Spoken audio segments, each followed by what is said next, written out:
No, that title is not a joke. If you're a fan of Attack on Titan, you might be familiar with, or maybe even played, a number of its video game adaptations, through the two Koei Tecmo action games, the 3DS game, and even a VR game. But have you ever played Attack on Typing, Attack on Titan's premier typing game? I would be incredibly surprised if you have.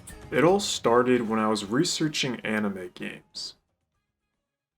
I was looking into recently released anime games when I stumbled across a little game titled Attack on Typing. It shocked me, to say the least. I just had to know more, so I searched, and nothing. But that didn't stop me. I was determined to find out more. I scoured the internet, I looked for primary and secondary sources, anything with information about Attack on Typing. It turns out I just need to use some different search terms and keywords.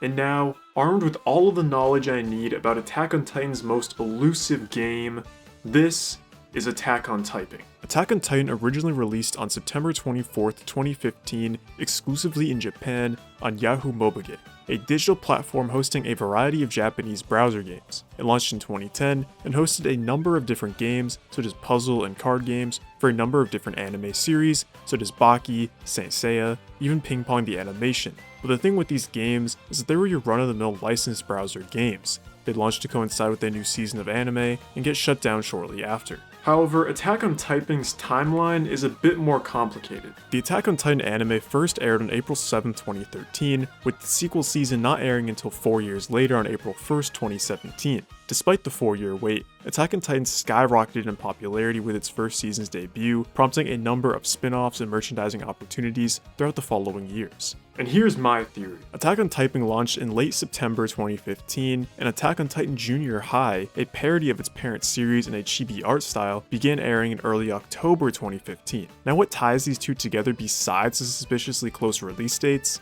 Well, Attack on Typing also features a chibi art style. Coincidence? I think not. And speaking of the art style, before we get too caught up in dates and history, what is this game even like? Well, as the name would imply, Attack on Typing is a typing game based on Attack on Titan. It features a board game-like structure where you roll to determine how many spaces you move, with different spaces triggering different events. Some refill your stamina or recover your gas, or trigger a fight. Damaging Titans is done by, you guessed it, typing the word shown on screen. The better you're typing, the more damage you deal. I really love this probably poorly translated tagline for the game. I'll exterminate them all with this typing. Or maybe it's just as goofy in Japanese.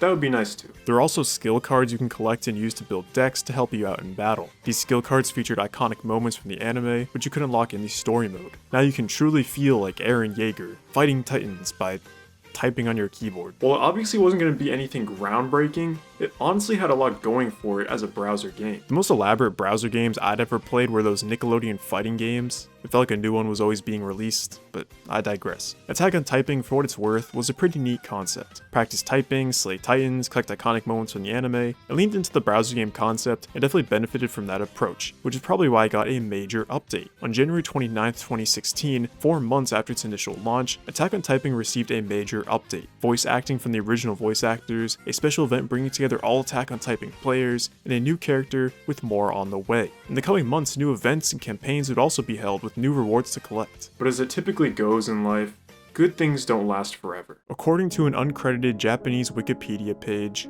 only the most trustworthy sources for this video, I know, Attack on Typing ended service on September 28, 2017, which shouldn't come as a shock. Most browser Titan games don't last very long. It was a miracle that this was supported for 2 years to begin with, and the timing just made sense. Attack on Titan had only grown in popularity since Attack on Typing's release. We have finally seen the series' first fully fledged game release in August 2016, and the second season of the anime had aired from April 1st to June 17th, 2017, 2 months before Attack on Typing would close its doors. Attack on Typing, unfortunately, can no longer be played today.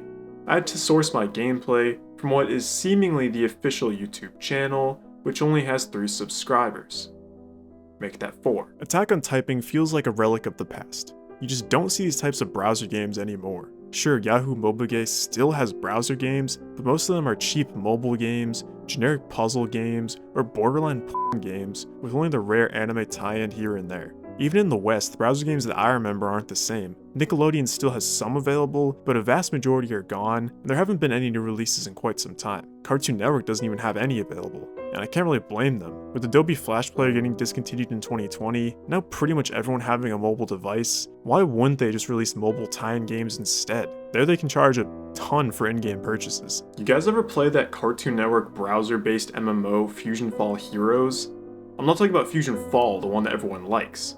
I had to play Fusion Fall Heroes, the one which apparently nobody likes.